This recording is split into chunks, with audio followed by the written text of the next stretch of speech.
Bueno, Dime. muchas gracias en primer lugar porque para mí este viaje fue impresionante. Ya. Te quiero preguntar un poco por la energía que se mueve en un espacio como este, pero en primer lugar me gustaría saber qué mirada tenés vos de este Raíces. Bien, particularmente este Raíces viene con un despertar de la tierra.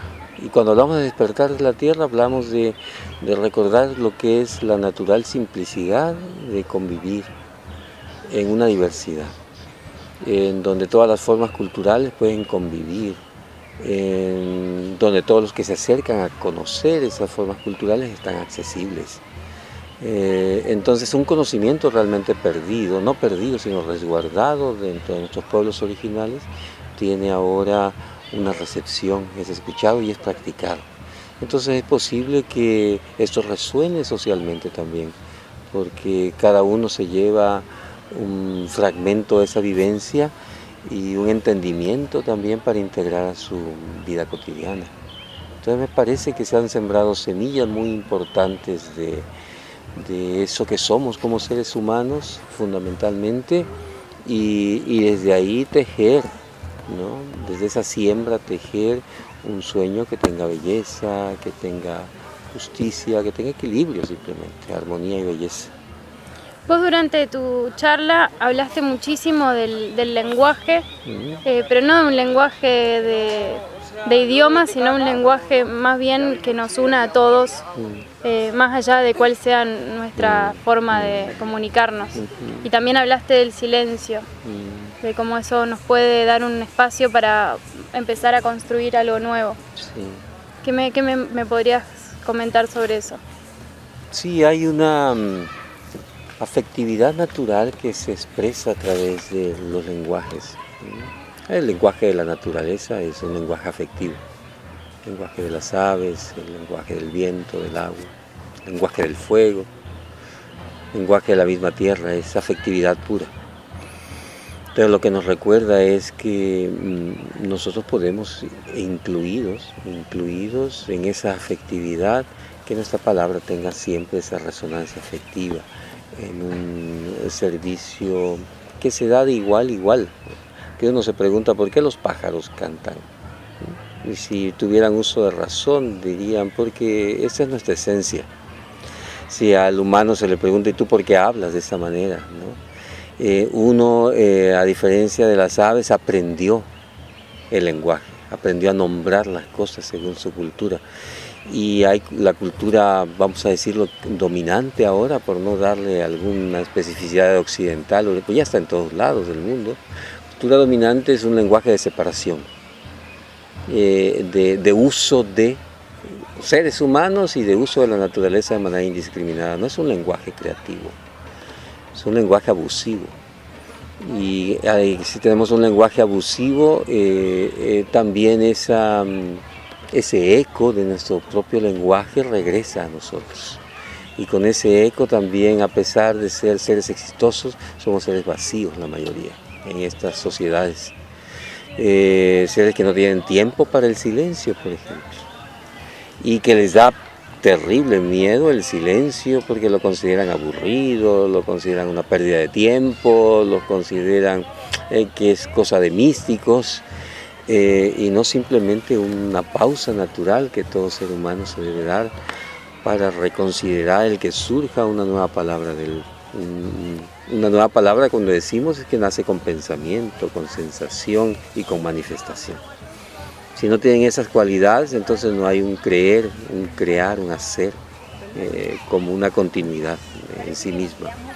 Y puede llegar a tal poder el lenguaje verdaderamente creador, de aparición de las cosas simultáneamente. Queremos crear belleza, tenemos que nombrarla y hablar belleza a través de todos nuestros actos. Y entonces eso va creando, ¿no?, un consenso de belleza, un consenso de igualdad, un consenso de libertad, lo que se necesita. Cuando uno sale de ese lugar de comodidad por ahí de la sociedad en la que normalmente uno vive, digamos, e intenta hacer un trabajo espiritual y de autoconocimiento y conocimiento de sus raíces, justamente, hay un grado de vulnerabilidad en el que uno se encuentra de pronto, ¿no? Porque conocerse da un marco de muchas otras cosas que uno no tenía en cuenta, y que al conocerlas hay un aprendizaje que, como se decía en la Kiva y como se dijo durante estos 4 días, requiere de mucha humildad y de mucha paciencia y de mucha aceptación. Este es un encuentro que reúne muchos pueblos, muchas culturas, y con la premisa de volver a comunicarnos entre nosotros, en comunidad y con la tierra. ¿Cómo fue tu trabajo en ese caminar, en ese descubrirte, en ese encontrar tus herramientas para seguir adelante? Quizá la fortuna que aún se tiene dentro de las comunidades pequeñas, dentro de las comunidades originales, es que nunca estás solo, siempre hay el resguardo de un abuelo y una abuela que a través de rituales ancestrales de transición de edades, por ejemplo, se le va induciendo, se le va sugiriendo al joven la manera correcta de caminar, de vivir en armonía y de contribuir a una comunidad. Entonces, esto es lo que se intenta nuevamente revalorar, que vuelvan a surgir abuelos y abuelas que puedan guiar desde las familias, desde las ciudades, desde los barrios, no gobernantes estúpidos, ¿no? Sino la sabiduría reinando de la manera correcta de vivir en comunidad. Entonces, por fortuna, en ese sentido, algunos de nosotros, desde muy jóvenes, cuando nos preguntamos esto, ¿no? Cuando nos sentíamos vulnerables, ¿y qué podemos hacer, abuelo o abuela o mamá o papá? Y el abuelo tenía una respuesta, por ejemplo, vete abajo de ese árbol y está ahí ayunando durante 4 días y confía en que a través de ese vacío que hace tu cuerpo, tú vas a tener claridad para encontrar una respuesta.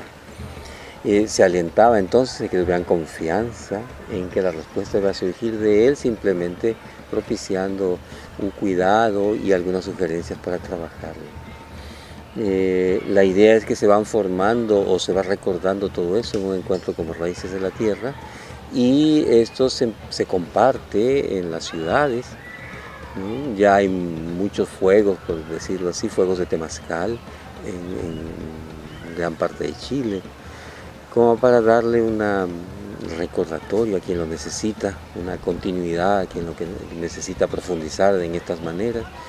Y entonces este sentido de estar solo y tener el camino incomprensible o cómo dar los primeros pasos, yo creo que si uno toca, encuentra muy fácilmente ahora, ¿no? La disposición, por ejemplo, que vemos la abuela mapuche, digo, hay abuelos y abuelas están en oferta. En el sentido de, oiga, les llamamos la atención porque aquí faltan cantos del sur, faltan cantos de los mapuches dentro del tambor, y con la disposición de enseñar, para que ustedes aprendan y lo integren a lo que hacen, no para que sean, que hagan las cosas como las hacemos nosotros, sino para que integren también eso. Y esto es un poco también, ¿no? Cómo llevarlo a la cotidianidad. ¿Sí? Vos venís conociendo en este camino un montón de culturas, seguramente distintas formas de profesar una religión que creo que entendemos todos. Tiene un mismo Dios, una misma Pachamama, es igual para todos, no es que para unos será mejor y otros. Para vos, ¿encontrás lugares de igualdad? Es decir, ¿ves? O sea, cambia el lugar, cambia el territorio, cambia la gente, pero todos estamos diciendo en algún punto lo mismo. Claro. Sí. ¿Te pasa eso? Sí, es la misma devoción. Lo que pasa es que lo cierto es que dentro de los pueblos originales se vivió, porque tampoco vamos a decir que se vive ahora, ¿no? Ahora se vive con demasiado estrés también en las comunidades por la imposición que se quiere hacer de una cultura homogénea, ¿no? Y no permitir que eso siga su propio rumbo, ¿no? Porque tienen lugares de recursos naturales que la nación se apropia y que no respeta, ¿no? Como sagrados. Entonces hay una comunión natural entre nosotros, Cuando nos vemos es ver a la gran familia extendida, cada uno haciendo su trabajo a su manera, porque tenemos la misma devoción. Abiertos al cielo es toda nuestra libertad. Contenidos por la tierra es todo nuestro amor.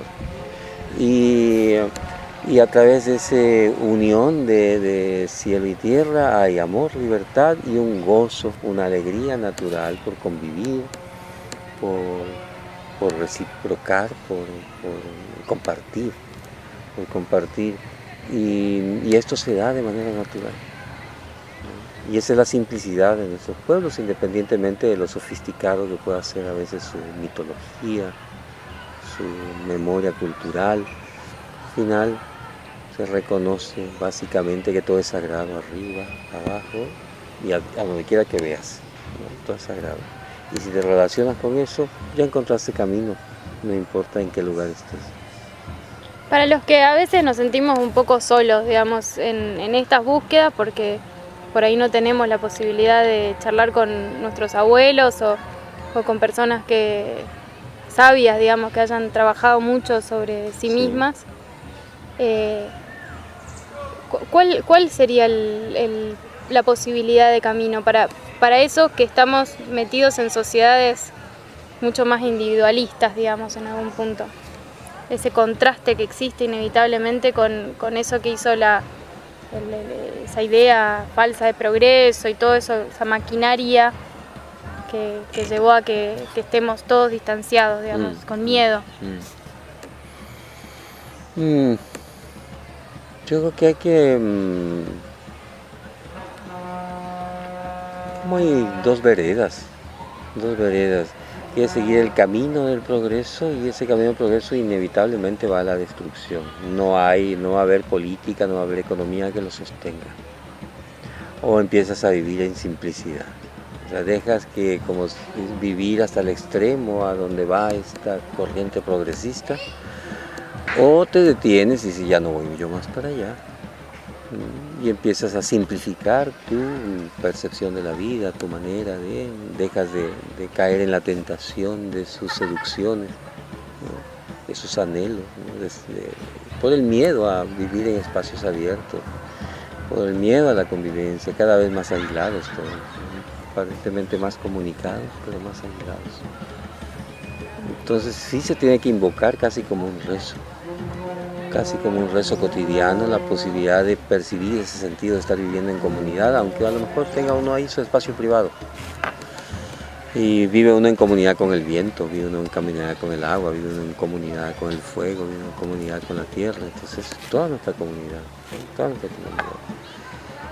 Y por lo cual no hay nadie nunca abandonado, nadie huérfano. Nada más que como se perdió el hilo sensible con eso, creemos que son cosas que no nos acompañan como personas. Tú hablas con la tierra, la hablas como mamá, como abuela, y realmente la sientes como mamá y como abuela. Que te van los temores, te acaricia, te consuela, en fin, y así con cada uno de los elementos. Pero tiene que hacer como una práctica de estar separados, sino quizá la comunicación es con ese primer sentimiento que se tuvo con algo que te da contención, mi madre, ¿no? Algo finito. Y empieza a relacionar. Y así se puede relacionar con una maceta en tu casa, ¿no? La tierra de la maceta, el agua del grifo, la luz eléctrica, que al final es energía del sol, las puertas abiertas, las ventanas abiertas para que circule el viento, y en fin, reconocer a la comunidad a la que pertenece uno cotidianamente. Y a partir de eso se van haciendo gestos hacia todos los seres, porque los empiezas a ver como participando de lo mismo. ¿Te pasa a vos que en este arduo camino, digamos, de estar conectado con estos saberes y con la naturaleza y con tu propio proceso humano, tengas altibajos, hayan cosas que te requieran, no sé, o en un temazcal o en una kiva, que te vuelvan a movilizar muchísimo? No. ¿No? No. Pasa como con el clima, ¿no? A veces hay clima nublado, no me peleo con el clima nublado. A veces hay clima caluroso, no me peleo con el clima caluroso. A veces hay clima seco, a veces hay clima airado, ¿no? Y si esos son como mis estados emocionales también, entonces están ahí, pues es como el clima. Y entonces ya va a pasar.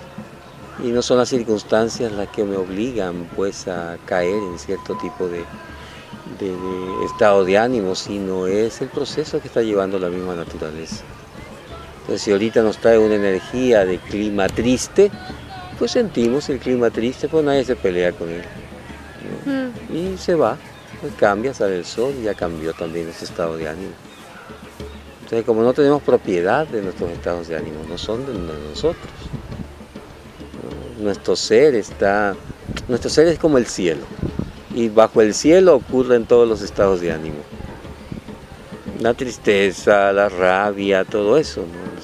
Entonces, pero al cielo no le pasa nada. Entonces, si tú te familiarizas con tu ser abierto, continuamente abierto, pues los procesos vas a vivirlos, los vas a sentir porque son inescapables, vas a experienciar, pues no se van a quedar contigo. ¿Y con el cuerpo? ¿Cómo es la relación con el cuerpo? De la alimentación, del cuidado.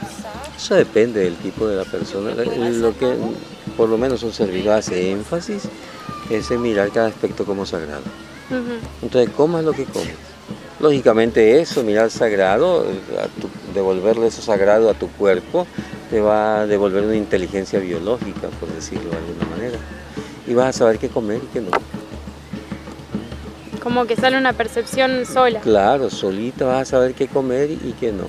Y sabiendo aún que todo es sagrado, no abusas de nada, por lo tanto. No te puedes hacer adicto a algo específicamente. ¿Por qué? Porque tú eres libre.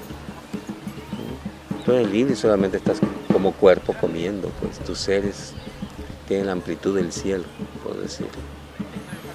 Entonces, como uno no se familiariza, esta cultura dominante no nos enseña ese tipo de cosas, construimos un yo demasiado reducido.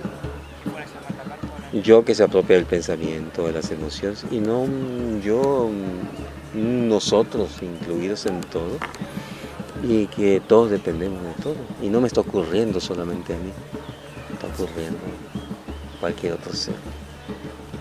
Entonces, a la medida en que nosotros lo dejamos ir, por ejemplo, un estado de ánimo que no nos gusta o no nos parece agradable, otro ser también lo aprende, porque está todo en relación con...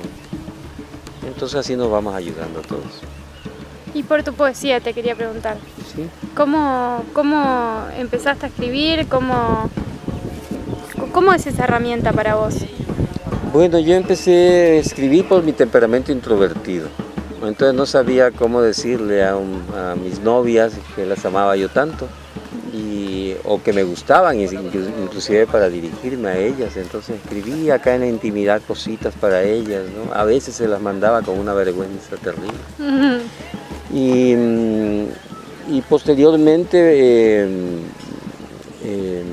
hubo la posibilidad de que todo esto que pasa dentro de nuestros pueblos y culturas y conocimientos que son esenciales, los abuelos me encargaron de escribir. Entonces, tú que tienes pues, esa facilidad, me dice, tú tienes esa facilidad, queremos que transmitas esto que nosotros te estamos diciendo, ¿no? Entonces viene el mito poético, cómo se vive ese mito poético dentro de una comunidad, cómo se encarna, y cómo esos sueños son realizados, ¿no? Y todo forma parte como de un acto poético. Y ahí es donde vos podés crear belleza, que vos decías, guarda con la palabra porque de alguna manera todas las cosas que decimos transforman. Exacto. El poder de la... Y los silencios se aprenden, Sí, los silencios es que de repente tu propia manera de discurrir, de no apropiarte de pensamientos, como cuando se van las nubes. Las nubes son como pensamientos, por decirlo de alguna forma. Entonces de repente se van las nubes y te quedas asombrado de que no hay nada en tu cerebro. O sea, no hay nada que puedas decir, entonces sucede de manera natural. Y aunque bueno, dentro de nuestros pueblos hay prácticas, ¿no? Como el estar en cuevas para ciertos rituales de transición, donde podemos decirse que se aprende a meditar, ¿no? Y se medita con el árbol, con la naturaleza, con el mar, con las estrellas, ¿no? Va entrando uno como en un estado de relajación profunda que luego propicia la entrada a ese silencio en donde todo se renueva, todo puede ser recreado. ¿El temazcal de dónde es oriundo, digamos? ¿Dónde surge? De todo México. De todo México. México, inclusive las naciones de Estados Unidos, como los Lakotas y todo esto que están en Arizona, en 1800 eran parte de México. Entonces todos ellos que vienen del más al norte forman parte de lo que es México. Y estos temazcales, esto que se llama temazcal es un vocablo náhuatl que significa casa de sudación, casa de vapor medicinal. Y porque algunos pueblos del norte le llaman, por ejemplo, inipi, que es inipi. Y tiene su variante regional de acuerdo a la forma tradicional, pero esencialmente es un ritual depurador que toda familia realizaba continuamente, y sobre todo cuando habían pues eventos ceremoniales, eventos como de ir a una gran fiesta. Entonces te das el mejor baño posible para que vayas limpio de espíritu realmente. Lo del cuerpo pues ya se da por hecho, ¿no? Que vas a una gran fiesta y vas a ir presentable, pero antes de eso ponerle énfasis en cómo está tu espíritu, cómo está tu corazón, cómo llegas a esta fiesta, ¿no? Y entonces hay como un compartir, un depurarse y uno estar listo para la fiestecita o para la ceremonia más grande, por decirlo así. Última pregunta, Yate. ¿Cómo me podrías contar el surgimiento de Raíces?